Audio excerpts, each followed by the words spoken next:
ऋषिकेशच्या शोधासाठी मोहीम अधिक प्रभावीपणे राबवा.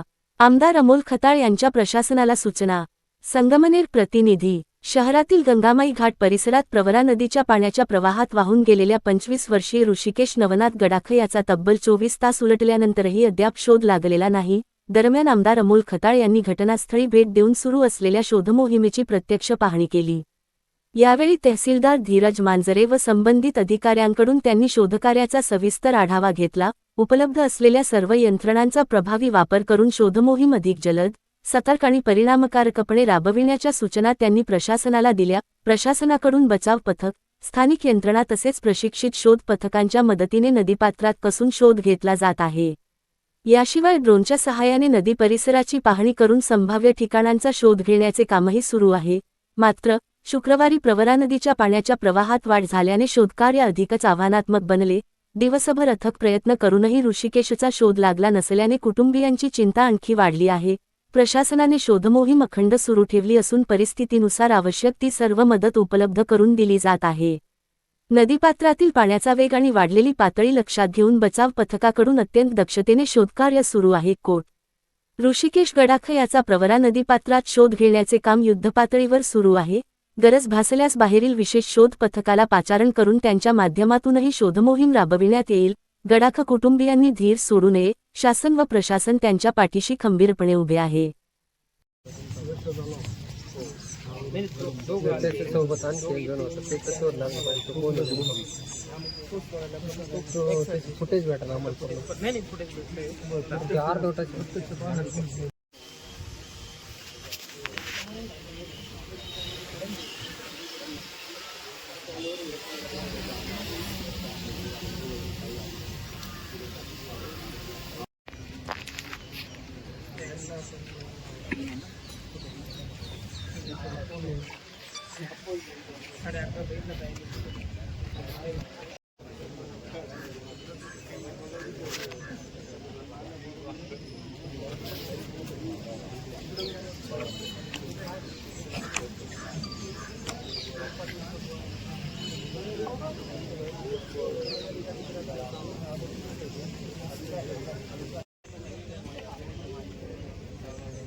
प्रशासनाच्या वतीने कालपासून प्रयत्न सुरू आहे.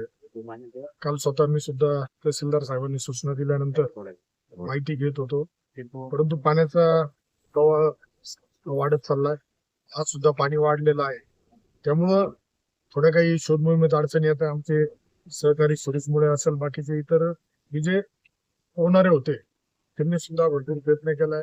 तहसीलदार साहेब स्वतः प्रत्यक्ष स्थळी येऊन त्यांनी सुद्धा सूचना दिलेल्या आहेत. त्यामुळं मी आता त्या कुटुंबाच्या सर्व सदस्यांना भेटलोय. त्यांना सांगितलं आता ड्रोनच्या माध्यमातून सुद्धा आपण शोधायचा प्रयत्न करतोय. परंतु पाण्याचा प्रवाह सारखा वाढत असल्यामुळं कुठंतरी त्यामध्ये व्यत्यय येतो असं वाटतंय. कुटुंबाला आश्वासित केलंय. निश्चितच या आज वाट बघूया. उद्या वाटलंच तर अजून बाहेरची काही टीम बोलायची आवश्यकता वाटल्यास आपण ती सुद्धा बोलू. आणि त्या कुटुंबाच्या पाठीशी शासन प्रशासन उभं आहे. कुटुंबियांना असं आश्वासन दिलं होतं की आज नाशिक किंवा नगरवरून टीम येणार होती रेस्क्यूची. परंतु अद्याप आलेले नाही. नाही, मी माहिती घेतो, परंतु ज्या काही आता खाजगी सुद्धा लोक होते, कुटुंबाने सांगितलं, काही लोक तयार झाले होते, परंतु आजच्या कुटुंबाला भीती वाटते का उद्या यांचं काही झालं. अशी मायातल्या कालावधीमध्ये सुगाव सारख्या ठिकाणी एक दुर्दैवी घटना घडली होती. त्यामुळं काही त्याच्या व्यत्यय येतो का ते बघणं गरजेचं आहे. त्यांनी तो सुद्धा आता तहसीलदार साहेब आहेच आहे, कलेक्टर साहेबांशी बोलून याच्यामध्ये काय करता येईल ते बघूया.